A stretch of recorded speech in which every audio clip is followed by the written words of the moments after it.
Continuando o que nós iniciamos na semana passada,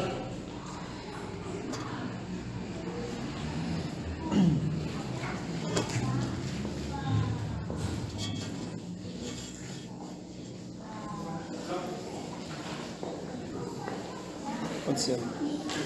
Desligou?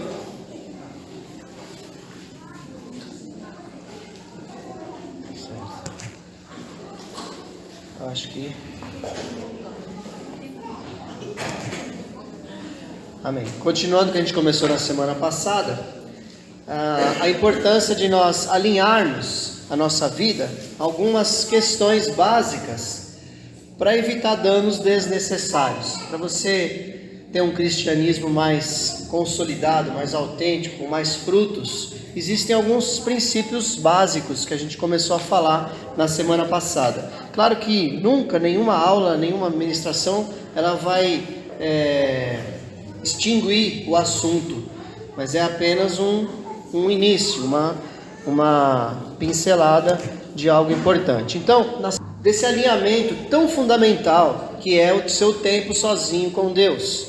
Se você não tem um tempo sozinho com Deus, você tem um cristianismo muito mais mirrado, muito mais frágil. É muito fácil você ser enganado, você fica enfraquecido.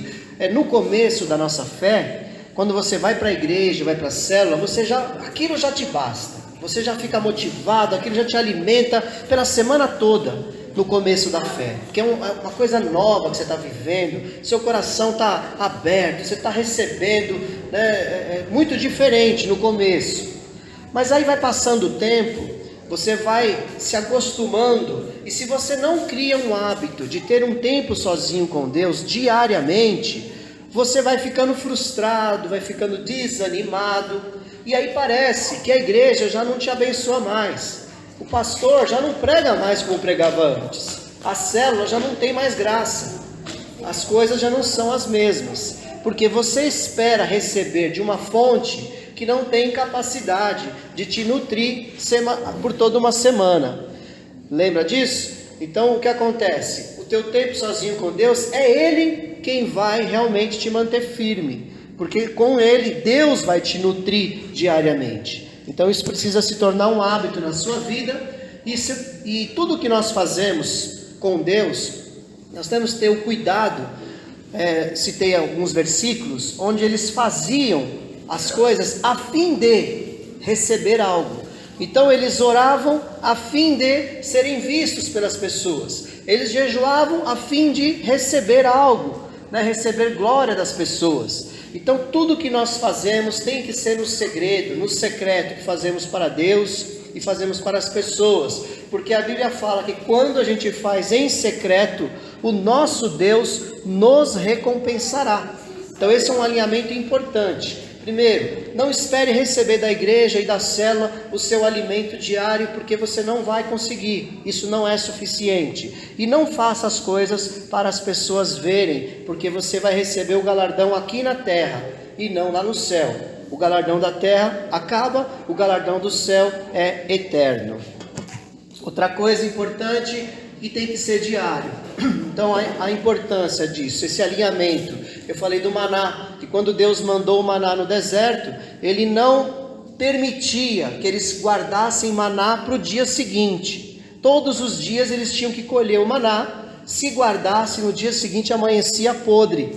E aí a Bíblia fala que algumas pessoas guardaram uma vez só provavelmente. Aí no dia seguinte foram lá comer, o maná estava podre. Deus falou que era para todos os dias pegar. Mostra o que é isso? Precisamos depender de Deus e tem que ser diariamente. Por isso eu faço a analogia do tempo sozinho com Deus diariamente. Você precisa receber alimento de Deus todos os dias. Eu falei, se você não, aconteceu um dia de você não conseguir, a correria foi muito grande, você não vai para o inferno por causa disso e nem vai ser julgado, mas você vai ficar mais fraco. Então é para você mesmo que você faz isso. Nós precisamos ter esse hábito para que nós mesmos possamos ser mais fortes, que o inimigo não te engana tão facilmente, que os sofismas não entram no seu coração, aqueles pensamentos que parecem verdadeiros, mas são falsos. Só na presença de Deus a gente consegue vencer essas coisas. Aí eu falei também que o sábio afia o seu machado, né? Então a preparação, quando você estuda, quando você ora, quando você lê a Bíblia, você tem uma vida mais eficaz. Porque nessa analogia acho que era Eclesiastes que eu li, ou era Provérbios, que o sábio ele afia o seu machado, então ele mantém a sua vida sempre pronta para ser usado, ele está sempre preparado. Então você precisa estudar, você precisa se dedicar mais. Esse é um alinhamento importante para que a sua vida cristã não seja uma vida chata, não seja uma vida comum, uma vida carnal. Não é assim. Deus não nos chamou para ser assim. Ele nos chamou para nós termos uma vida vibrante, com coisas novas. Você receber um dom de Deus, que ele seja útil. Então, se você não tiver sempre se aprimorando, se reciclando, buscando coisas novas, você vai cair no comodismo. E o fim do comodismo é desviar do caminho. Todas as pessoas, e nem sempre sai da igreja, muitas vezes o comodismo te leva a ficar até o fim da sua vida dentro da igreja, mas sem a salvação, porque você já não confia mais em Deus para a salvação, você não tem mais um relacionamento com Deus, você acaba se afastando da vontade de Deus. Então é muito importante você estar sempre preparado. E aí, as coisas também... na primeira parte é isso daí, é o seu relacionamento com Deus. A segunda coisa é você nunca perder o sentido da prioridade. Eu falei o versículo que diz assim, que aquele que não cuida dos seus parentes, principalmente os da sua própria família, negou a fé e é pior do que o descrente. Então, se eu não colocar em primeiro lugar a minha família, tudo perde o sentido. Não adianta. Muitas vezes a pessoa até tem uma oração diária, mas pode ser que seja aquela oração daquela parábola que Jesus conta, que está o publicano e o fariseu orando. E o fariseu diz assim: louvado seja Deus, porque eu dou o meu dízimo, porque eu jejuo 2 vezes por semana, porque eu faço isso, porque eu faço aquilo, e não sou como esse publicano, pecador aqui do meu lado. Então a gente perde o sentido das coisas, Então não é orar diariamente, você acaba perdendo o foco. A família está em primeiro lugar no nosso ministério. Ele é o primeiro ministério, nunca pode ser deixado de lado, senão a gente se torna pior do que o descrente. Outra coisa, alinhamento importante, é você cuidar da sua saúde, porque você também apresenta a Deus um culto com o seu corpo. Então todo o seu corpo, alma e espírito sejam plenamente conservados para a apresentação a Deus. Então nós temos que permanecer íntegros no corpo, na alma e no espírito. E muitas vezes a gente não toma cuidado com a nossa saúde. É importantíssimo, e Deus quer que você tenha uma vida sarada, uma vida saudável. E aí vai alimentação, vai esporte, vai disciplina, dormir bem, tudo isso faz parte, A primeira parte ali é a saúde espiritual, Você estar na presença de Deus, você ter uma vida disciplinada de oração e de palavra, e tem também a vida disciplinada no seu físico e também nas suas emoções. Tomar cuidado com as coisas que te abalam demais. Você precisa se proteger para que a sua saúde emocional ela esteja bem. Porque hoje na sociedade moderna, inclusive setembro, é o Setembro Amarelo, Vocês estão vendo a campanha aí, Uma campanha contra o suicídio. Porque a sociedade moderna está suicidando cada vez mais. E principalmente nos países desenvolvidos e em desenvolvimento, o suicídio ele vai crescendo. O que eu vejo aí é que quanto mais prosperidade financeira tem, parece que menos prazer as pessoas têm. E é onde entra a depressão, onde a pessoa entra numa depressão tão profunda que ela não tem mais vontade nenhuma de viver, ela acaba se matando. E isso é uma doença da alma, é algo que precisa ser cuidado, precisa ser tratado, porque é muito perigoso. Inclusive, divulgue o número lá. Eu vou passar nos grupos de célula a propaganda do governo sobre o Setembro Amarelo. Tem um número de telefone que a pessoa liga, é 188, e ela pode ali, né, falar, desabafar, e muitas pessoas foram salvas já, só de conversar com alguém do que ela estava tentando fazer. Mas o que eu vejo nisso é uma doença da alma, uma doença que a sociedade moderna está nutrindo, alimentando cada dia mais. E dentro da igreja não é diferente. Acontece dentro da igreja pessoas suicidando, né? Pastores suicidando, né? Pessoas desistindo da vida porque não cuidaram das suas emoções. Há uma teoria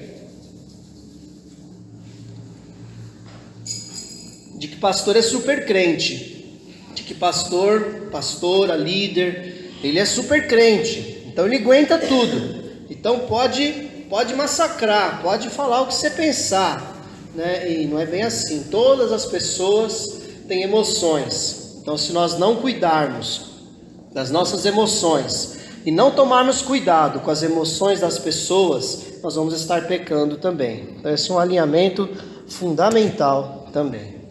Outro, depois que você teve a sua vida com Deus, está preparado, colocou em ordem a família em primeiro lugar, está cuidando de você, da sua saúde, agora você está pronto para cumprir o ID, a grande comissão, e cuidar bem das pessoas, porque não adianta só você ganhar alguém para Jesus, você precisa também cuidar dessa pessoa. Então você percebe que o ID vem depois de tudo isso. Você não entra na igreja e já sai evangelizando e ganhando o mundo para Jesus, porque você ainda não tem estrutura, e isso não precisa demorar, você pode rapidamente chegar nesse estágio, desde que você cumpra as etapas, que você esteja na presença de Deus, que você esteja se aprimorando.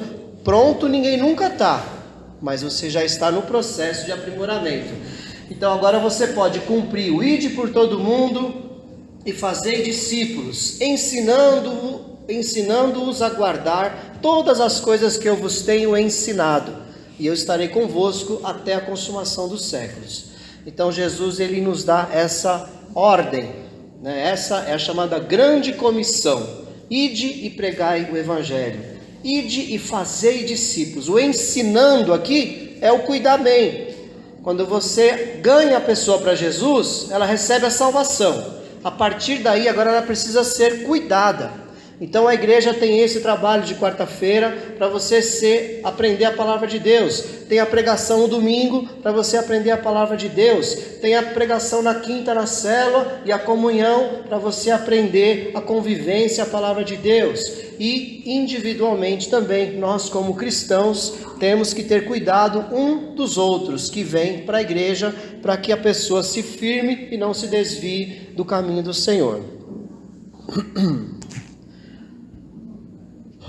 Falei também sobre isso, alegria em todo o tempo. Lembrar que na caminhada você vai ter problemas, né? Lembra do bode? Quem lembra do bode? Quem não ouviu, veio na semana passada, escuta lá no YouTube. Vou deixar a curiosidade para você saber aí o que é o bode, né? Então nós temos problemas, você aprende com os problemas. Então os problemas te ensinam a crescer. Então os problemas, eles nos aprimoram. Então não pense que vir para Cristo, andar no Evangelho é um mar de rosas. Não, geralmente tem muito espinho, mas o espinho te faz ser mais prudente, te faz crescer. Então cresça com os problemas. E por fim, o espírito de equipe. Nós temos que entender, é um alinhamento necessário, que ninguém é uma ilha. Você não pode viver isolado. Nós temos que trabalhar em equipe. Ajude o seu líder de célula. Líder de célula, encontre pessoas na sua célula para trabalharem, né? Põe para orar, põe para escolher o louvor, põe para compartilhar a lição naquela semana, né? Dá responsabilidades, vai soltando, vai criando uma equipe, vai formando, porque é isso que faz com que a gente cresça, é isso que faz com que você se estruture para que você continue a caminhada cristã. Se você ficar parado, estagnado, eu garanto que em pouco tempo a igreja já não tem mais graça. Agora, quando você está envolvido, é aquela historinha, né, do do prato de comida que tem lá uma fatia de bacon e tem um ovo frito. Como que é mesmo? O bacon, o porco está comprometido com aquele prato. A galinha está envolvida. É isso? Acho que é isso, né? Porque o bacon deu a vida, né? Para ele virar bacon, o porco precisou morrer. A galinha só botou um ovinho e pôs lá. Então, o que você tem que ser? Nós temos que ser bacon, né? Nós temos que ser bacon e não ovo frito, né? Você tem que dar a sua vida. Isso é estar realmente comprometido com o negócio, né? O Levi gostou dessa parte do bacon. Né, Levi? Vamos lá. Ó, falei em 15 minutos o que eu falei em 50 na semana passada, né? Podia ter feito assim, né? Vamos lá. Hoje nós vamos falar de mais alguns assuntos. O primeiro assunto de alinhamento é você entender que existe algo na sua vida que é irrecuperável, que é o tempo. O tempo, ele é irrecuperável. Você começou aqui 8 horas, 8 e pouco, você não consegue mais voltar o relógio para as 8 horas. O tempo passou. Então o tempo é uma moeda muito preciosa, que com o tempo você faz tudo. Né? O Thiago Brunet tem um livro muito legal que são o maior poder do mundo, e ele coloca lá os 8 poderes do mundo, e o poder maior do mundo é a graça, né? Esse é o maior poder do mundo, né? Já contei para você o fim do livro, mas vale a pena ler o livro é bem legal.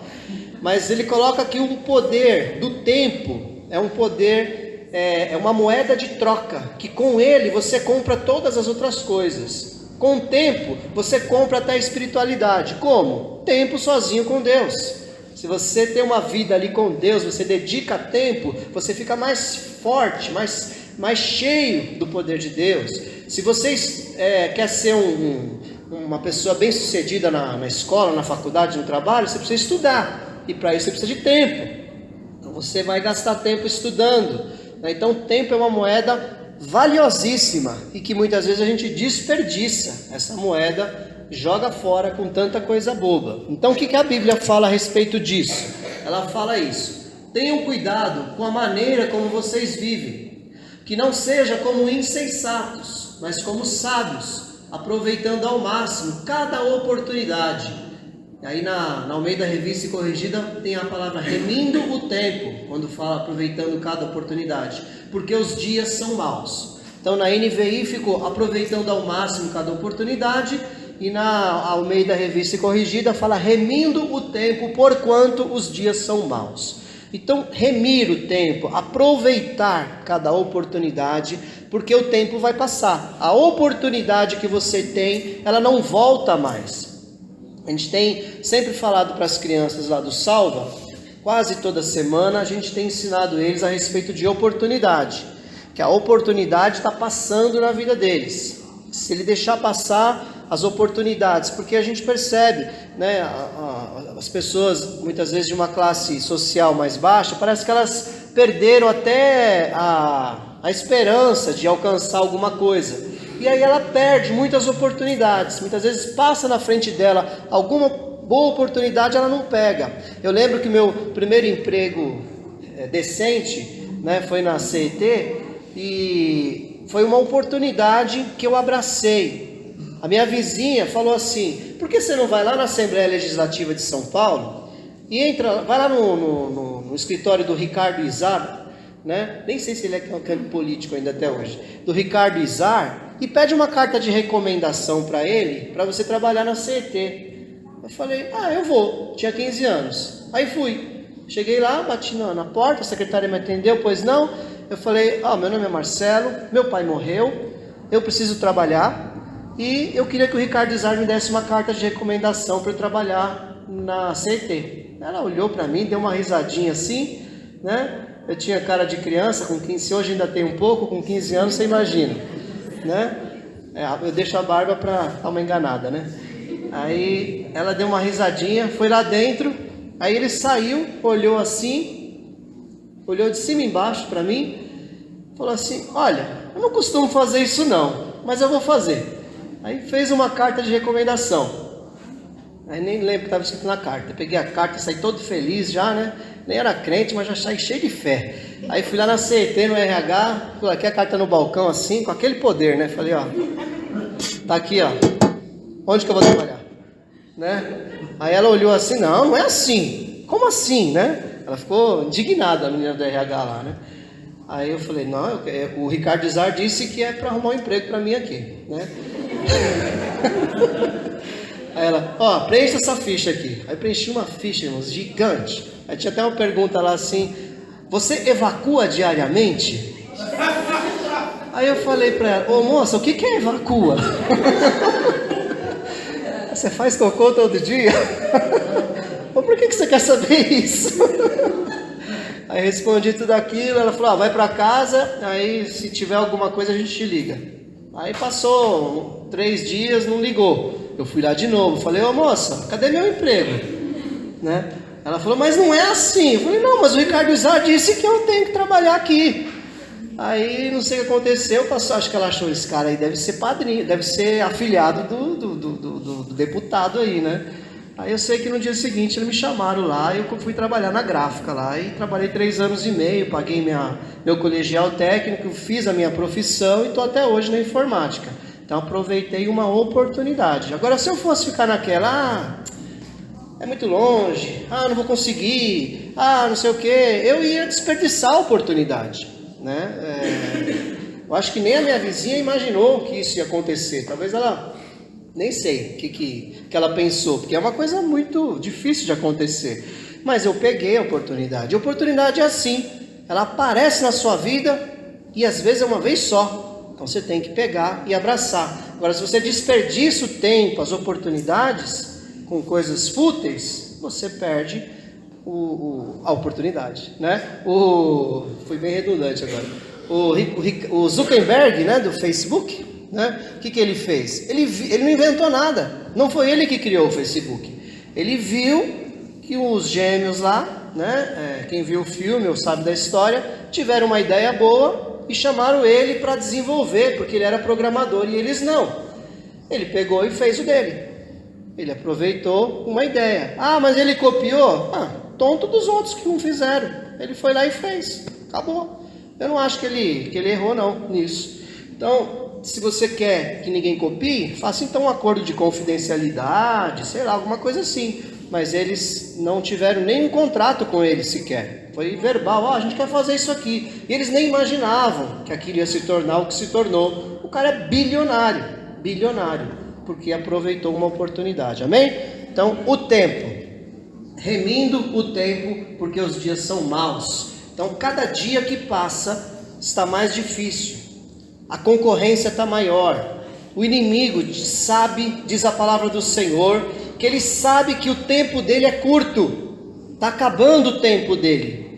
E o que ele quer fazer? Ele quer levar cada dia mais gente para o inferno, porque a função dele é roubar, matar e destruir. Ele veio para isso, ele só sabe fazer isso. Então ele quer acabar com a igreja, quer acabar com a tua vida. Então nós não podemos vacilar, não podemos estar desatentos, precisamos usar bem o nosso tempo. Principalmente, seja cheio do Espírito Santo, use o seu tempo na presença de Deus. Não pense que porque você corre muito, trabalha muito com o braço, você vai conseguir muito. Nós precisamos de mais preparo na presença de Deus, para que você trabalhe muito menos braçal. Numa empresa, a parte de projeto, uma empresa inteligente, a parte de projeto é a parte mais valorizada da empresa. Porque quando você projeta bem, conversa muito, define bem, cria todos os parâmetros certinhos, a coisa funciona. Você faz uma vez só, a chance de dar errado é bem menor. Então, quando a gente usa bem o nosso tempo, planejando, projetando, e aí nesse caso agora trazendo para o espiritual, você orando, você estudando a palavra, você buscando a direção de Deus, você é muito mais assertivo, você erra muito menos. Amém, querido? Amém. Então, use bem o seu tempo, tá? Isso vale para tudo. Às vezes uma pessoa passa na tua vida e a única chance que você tem e que ela tem de receber o evangelho. Então lance uma palavra, dê um conselho, Seja instrumento de Deus naquela oportunidade, porque os dias são maus. Talvez amanhã aquela pessoa não esteja mais viva e você foi a última pessoa que teve a oportunidade de pregar o evangelho para ela. Um alinhamento fundamental é esse.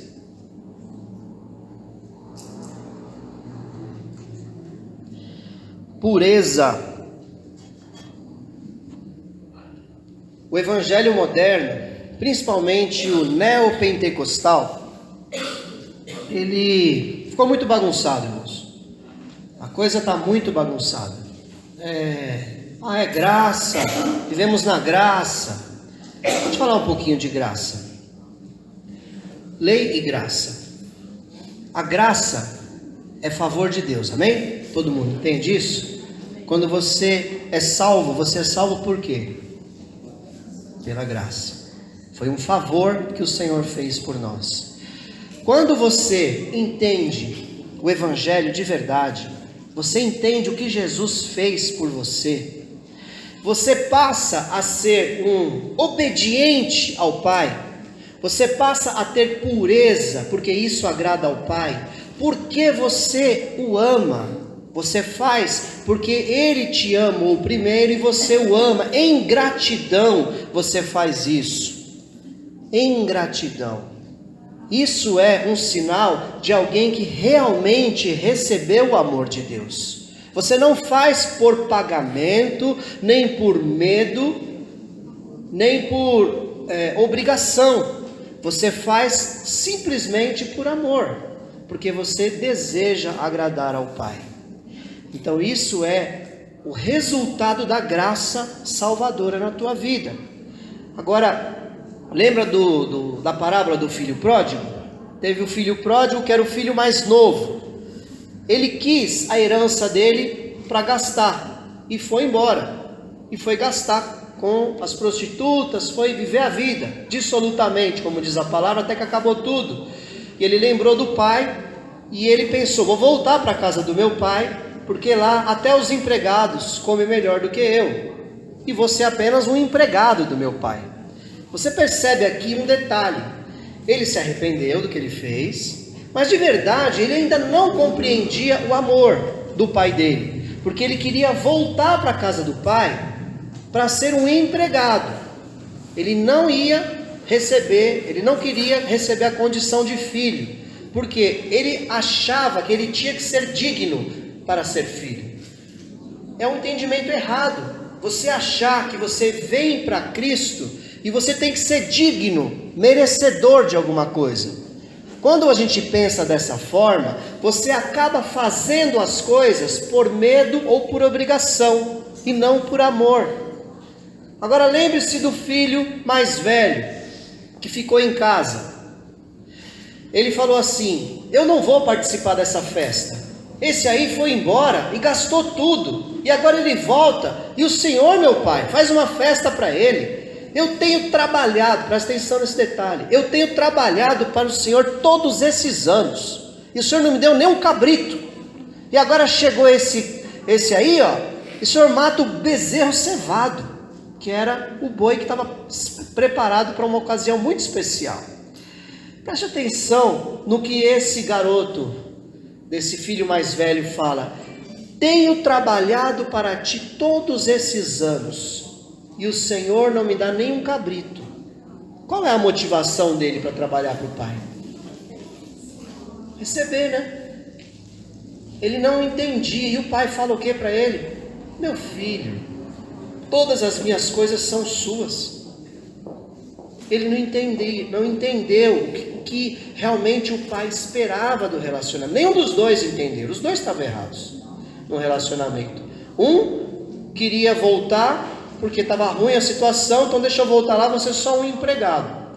O outro não entendia que na verdade tudo que o pai tinha era dele também, ele podia usufruir à vontade, que o pai dele não estava cobrando nada dele.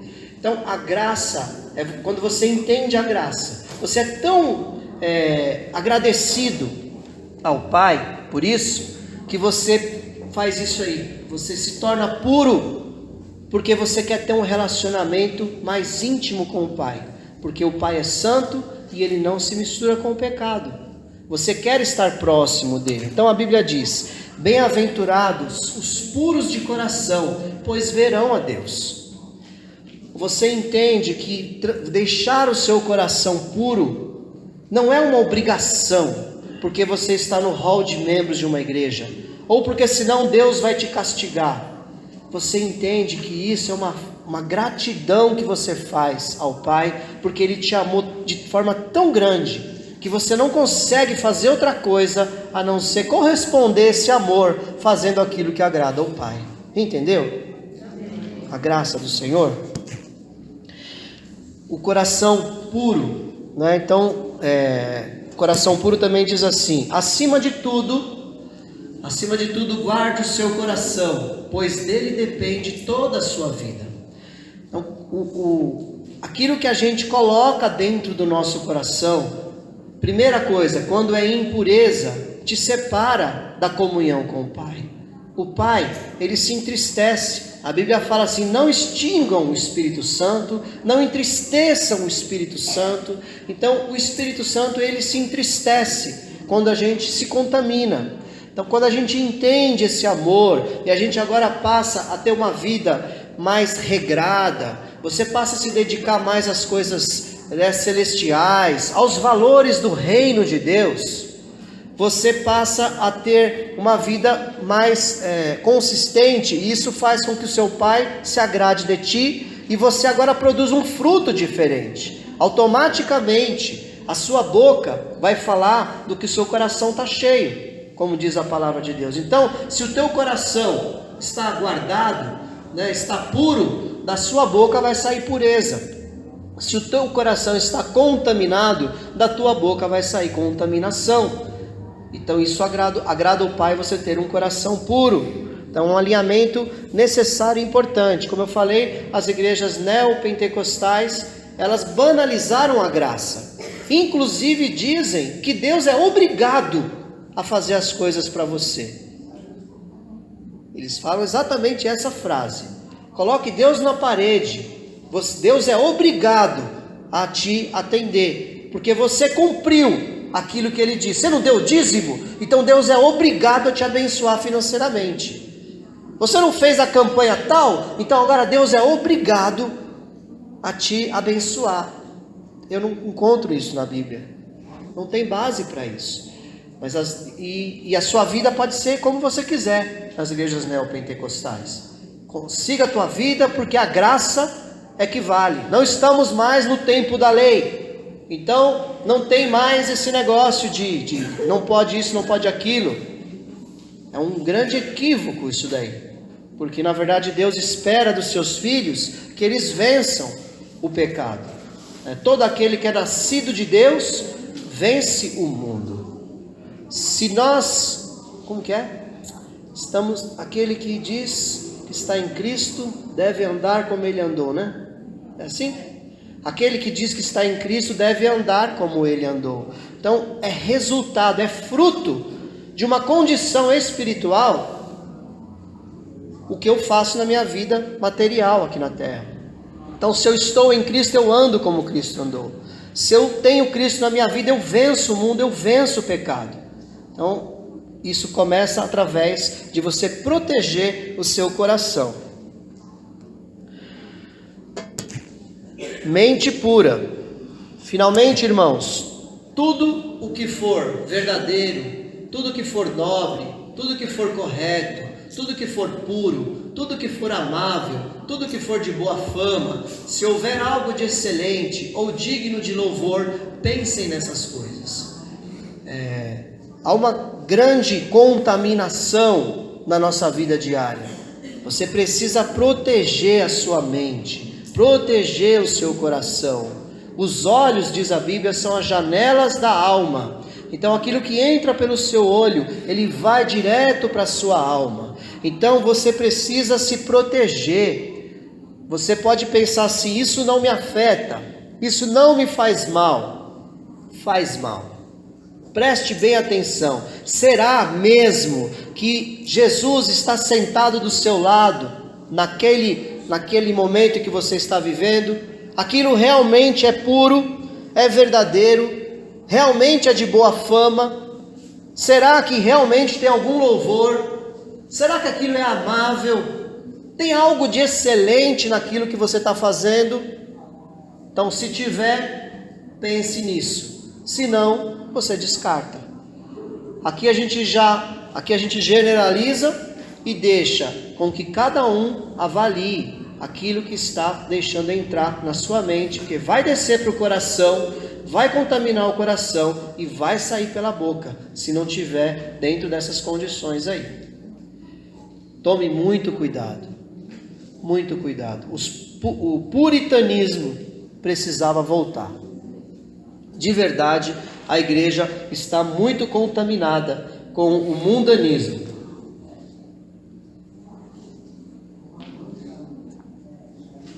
A gente tem que ficar preocupado, e a gente não faz isso aqui, mas os pastores às vezes têm que se preocupar em falar que roupa que tem que vestir, que lugar que tem que ir, que filme que tem que assistir. Por quê? Porque as pessoas estão carnais, não estão levando a sério essa questão da graça, do amor, de você estar fazendo para Deus porque Ele te amou. E se aquilo de alguma maneira ofende Deus, eu não deveria fazer. Aí os pastores precisam ficar desesperados, querendo colocar cercas em volta. Isso não funciona. Realmente não funciona. A lei do Espírito é que funciona. Então o que acontece? Uma igreja realmente sólida, uma igreja realmente firme, se você quiser ter uma vida realmente firme, vai custar a separação do mundo. Porque o mundo é profano. E profano, no original, significa normal. Sabia? A palavra profana significa coisa normal. Então aquilo que é normal para o mundo, na maioria das vezes, é contrário à vontade de Deus. Então há sim uma necessidade de nós sermos mais cautelosos e alinhar isso. Se eu quero realmente andar com Deus, se eu quero realmente ter uma vida no altar, eu preciso realmente me privar de muitas coisas que para o mundo é normal, para que a gente seja santo. Em algumas situações, a gente vai ficar numa redoma, em algumas situações. Isso não quer dizer, aí agora vamos fazer como Jesus ensinou, aquele que está em Cristo deve andar como ele andou, certo? Isso não quer dizer que eu vou me afastar das pessoas, porque Jesus estava no meio dos pecadores, sendo luz no meio das trevas. Essa é a grande diferença, estar no meio dos pecadores, sendo luz no meio das trevas. Se você consegue isso, você tem que estar lá, porque é ali que você vai influenciar. É o famoso sal fora do saleiro, né? O sal no pote não faz nada, o sal tem que sair do saleiro para salgar. Então nós temos que ir até as pessoas, mas não participar do que as pessoas participam. Esse é o grande desafio. Amém? Não é fácil, mas se você estiver buscando a Deus, o Senhor vai te dar capacidade para isso. Como consequência de um coração puro, de uma mente pura, sadia, você vai ter uma língua sadia. Irmãos, não falem mal uns dos outros. Quem fala contra o seu irmão ou julga o seu irmão, fala contra a lei e a julga. Quando você julga a lei, não está cumprindo, mas está se colocando como juiz. Então, um primeiro sinal de que dentro de mim não tem coisa boa é o que está saindo pela minha boca. Então, se a minha boca é uma boca julgadora, eu estou sempre falando de uma pessoa, falando de outra. Ah, mas eu estou só comentando, mas está falando mal. A pessoa está do seu lado ali, você está falando para ela aquilo, então você está falando mal. Isso é um reflexo de um coração contaminado, de uma mente impura. Então o que acontece? Olha como é grave. Aquele que fala isso, fala contra a lei e a julga. Nós perdemos a graça de Deus e passamos a estar debaixo da lei quando a gente entra nessa condição de maledicência, de falar mal das pessoas. Então é algo muito grave para você estar atento aí. Outra coisa, outro versículo, né? Quem guarda a sua boca, guarda a sua vida, mas quem fala demais, acaba se arruinando, né? Então, a língua faladeira, geralmente ela erra. No muito falar, não falta transgressão. Eu acho que é essa, Provérbios 4:23. No muito falar, não falta transgressão, mas aquele que guarda os seus lábios é prudente. Tem personalidade que fala muito e tem personalidade que fala pouco. Isso é personalidade. Eu sou a personalidade que fala pouco. Luciano é a personalidade que fala muito. Nenhum dos dois está errado. Deus nos fez assim. Agora, qual é o grande segredo? Eu posso ter uma personalidade que fala pouco, mas quando eu falo, eu arrebento com as pessoas ao meu redor. Ela pode ter uma personalidade que fala muito, mas quando ela fala, ela abençoa as pessoas ao seu redor. Por quê? Vai depender do coração, da mente. Então, o que tem no meu coração?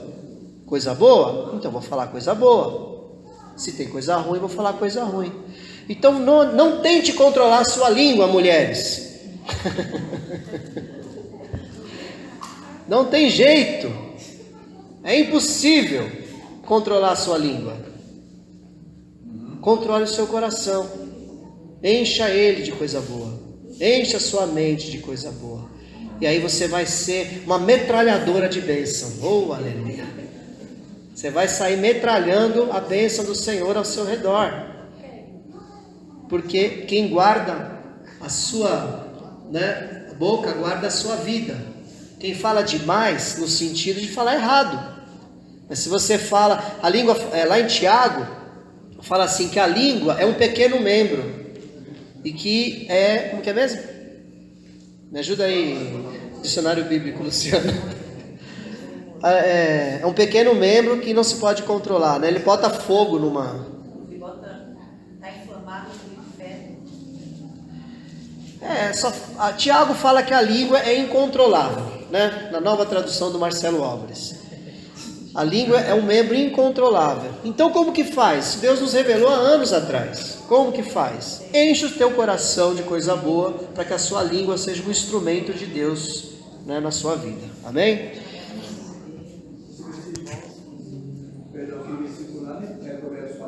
Não é? Errei mais um. Mas tem esse versículo na Bíblia. Tem esse versículo. Você está na NVI? Na NVI? Tá, depois eu...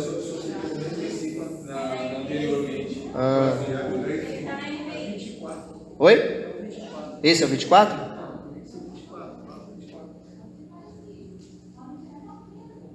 Tá, depois a gente corrige isso aí. Mas está na Bíblia. Eu a garanto, que eu copiei e colei. Só esqueci talvez de colocar a referência certa. Eu não escrevi, eu copiei e colei. O próximo, né? Opa. Não, é isso mesmo, né? Já foi. Eu ia achar Tiago aí, né? Tiago, a língua, porém, Então, quem vai ler? 3:8. Que não pode dominar é a 3. Então vai, lê aí, Luciano. A língua, porém, ninguém consegue domar. Isso. É um mal incontrolável, cheio de veneno mortífero. Então a língua ninguém pode controlar, né? Aí no caso uma pessoa corrompida é cheia de veneno mortífero. Então vamos pegar a primeira parte do versículo. A língua ninguém pode controlar. Então já que não pode controlar, então vamos usá-la cheia do Espírito Santo, que aí vai ser uma bênção. Amém? Vamos lá, estou caminhando para o fim. Outro alinhamento importante é ter uma atitude de servo, tá? Onde todos veem problemas, enxergue oportunidades.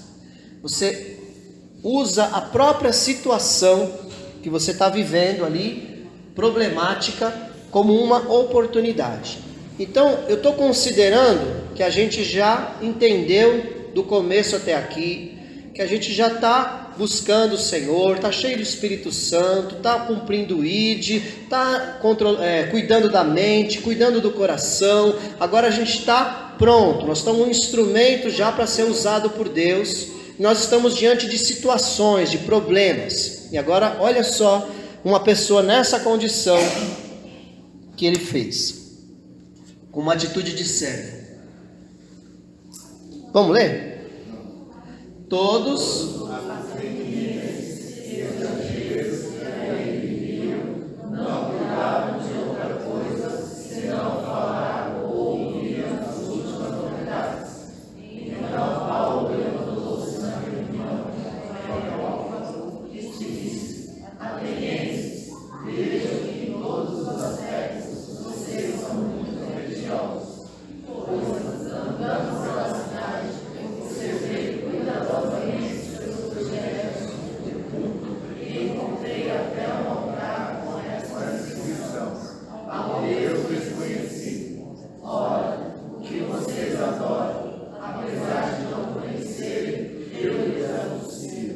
Isso. Povinho fofoqueiro esse aí, né? Ó. Futriqueiro. Ele chegou lá, né, ali nessa cidade, em Atenas, e percebeu que tinha muitos altares. O pastor Né já pregou sobre esse altar que é o Deus desconhecido. Que teve uma grande crise lá, né, velho? E aí não ofereceram para todos os deuses e não resolvia a crise. Aí os magos lá, os sacerdotes... Oi? Epimênides, né? Profeta cretense Epimênides falou assim: precisamos fazer um altar ao Deus desconhecido. E aí fizeram aquele altar ao Deus desconhecido. O apóstolo Paulo chegou numa cidade em que era um problema falar. Por quê? Primeiro, ia ser mais um Deus. Quando ele chegasse lá e falasse de Jesus, ia ser só mais um Deus. Um povo que gostava de falar, de ouvir, né? de ficar na praça. Era como fofoca, né? Gostava de ouvir as novidades, ouvir falar dos outros e tal. Era o que eles mais gostavam. Quando Paulo chega lá, ele chega numa cidade com um problema. Eles eram muito religiosos. Ele poderia pensar assim: nossa, não vou conseguir, aqui eu vou chover no molhado. Eles têm aí vários deuses já. Vou falar de mais um Deus para eles. Eu falo: não, nós já temos muitos deuses. Como acontece na Índia. Quando um missionário chega na Índia falando de Jesus, eles chegam e falam para o missionário, geralmente, fala: nós já temos muitos deuses, nós não precisamos de mais um. Porque na Índia tem só 32 milhões de deuses. Tudo lá é Deus. Todos os animais, barata, mosca, né? Aí tem a Shiva, tem os famosos e tem os menos famosos, rato. Então tem muitos deuses. Então um missionário, quando chega numa situação dessa, ele pode encontrar um grande problema, porque não são pessoas descrentes do mundo espiritual, mas elas geralmente elas não querem mais um Deus, elas já estão satisfeitas com seus deuses. Então o que ele faz? Ele usa aquele problema, aquela situação, transforma aquilo numa oportunidade. E é o que nós temos que fazer lá na sua célula, no meio da sua família. Nós não temos que ir contra as pessoas. Nós precisamos apresentar algo novo para elas, mas sem o ir contra. Porque geralmente quando você vai contra, você cria uma barreira. A pessoa já te rejeita logo de cara. Se você chega para uma pessoa falando do ídolo dela, normalmente ela já te descarta. Ela te rejeita. É errado você apontar a idolatria da pessoa direto. Você vai chegar na idolatria, mas você não apresenta o erro. Então olha como ele é inteligente. Eu percebo que vocês são muito religiosos em todos os aspectos. Opa, ganhei a atenção das pessoas. Ele me fez um elogio. É estratégia isso. E quem dá isso é o Espírito Santo. Não tinha regra, não tinha um manual de evangelismo naquela época. Ele foi ali conduzido pelo Espírito Santo. E ele usa uma das coisas que eles têm lá, que é esse altar ao Deus desconhecido, e começa agora a falar de Jesus. Quando ele fala da ressurreição, eles ficam impressionados com aquilo e falam: não, sobre esse negócio de ressurreição, nós queremos te ouvir melhor depois. E ali, muitos creram e outros foram embora. Então perceba, quando você tem uma atitude de servo, quando você está na presença de Deus, as oportunidades vão aparecer na tua vida e você vai poder ser um instrumento de Deus. No teu coração vai estar cheio do Espírito Santo. A tua mente não vai estar corrompida. Você vai estar buscando ao Senhor. Você vai estar preparado. Seu machado vai estar afiado. Quando aparecer a oportunidade, você fala de Jesus para as pessoas. Que é só o que importa, irmãos. O que importa na nossa vida aqui na terra é nós levarmos a salvação para as pessoas, porque tudo vai passar. A empresa que você trabalha vai falir, ela vai fechar, ou ela vai ser destruída pelo final dos tempos. Vai acabar o dinheiro, vai acabar o status, vai acabar tudo. O que vai permanecer é a salvação. Então, em primeiro lugar, cuide de si mesmo e leve o evangelho para as pessoas. Tenha uma atitude de servo. Por fim, use uma linguagem diferente, pois Deus não nos deu espírito de covardia, mas de poder, de amor e de equilíbrio. Quando você for exigido, quando você estiver no seu dia a dia, tenha esse entendimento de que Jesus disse: estarei convosco todos os dias até a consumação dos séculos. Não tenha medo. Deus não te deu um espírito de temor, de covardia, mas te deu um espírito de poder, de fortaleza. Então ande com essa linguagem. A sua linguagem não é uma linguagem de timidez, uma linguagem de fracasso, de derrota. Você pode estar num momento de fraqueza, você pode estar num momento de aparente derrota, mas é um momento. Creia que você vai sair desse momento. Lembre-se de que Pedro, com toda a fé e ousadia, pulou do barco e foi ter com Jesus andando sobre as águas. Amém? Todo mundo sabe disso? No meio do caminho ele fraquejou e começou a afundar. Mas ele teve uma linguagem diferente, pediu socorro a Jesus. Jesus o levanta e ele termina a caminhada até Jesus e ambos voltam até o barco, andando sobre as águas. Então, um momento de fraqueza, um momento que você afunda, não significa que você perdeu. A vida é feita de batalhas, mas a guerra, ela já está ganha, porque o nosso general é Cristo. Então tenha uma atitude, uma linguagem de poder, amor e equilíbrio. Creia, essa tem que ser a nossa linguagem. Você tem que andar pensando nisso. Eu sei que eu tenho um Deus todo-poderoso sobre a minha vida. Eu sei que Ele me ama. Eu sei que eu vou ser uma pessoa equilibrada e vou fazer a vontade dEle. No momento em que você fraquejar, creia que existe um Deus perdoador sobre a tua vida. A graça do Senhor está disponível para você hoje, está disponível para você amanhã. Lembre-se do Senhor. Diante dos desafios que vierem, lembre-se, Deus não te deu um espírito de temor. Irmãos, virá perseguição sobre a igreja. Não tem como não vir, ela virá. Hoje nós vivemos uma perseguição moral. A igreja tem sido perseguida moralmente, mas virá uma perseguição física. Isso é bíblico, vai acontecer. E aí vai haver muita correria, muita gente vai desistir. Eu digo para você, não desista. Deus te deu um espírito de poder e não de temor, não de covardia. Em nome de Jesus. Vou terminar.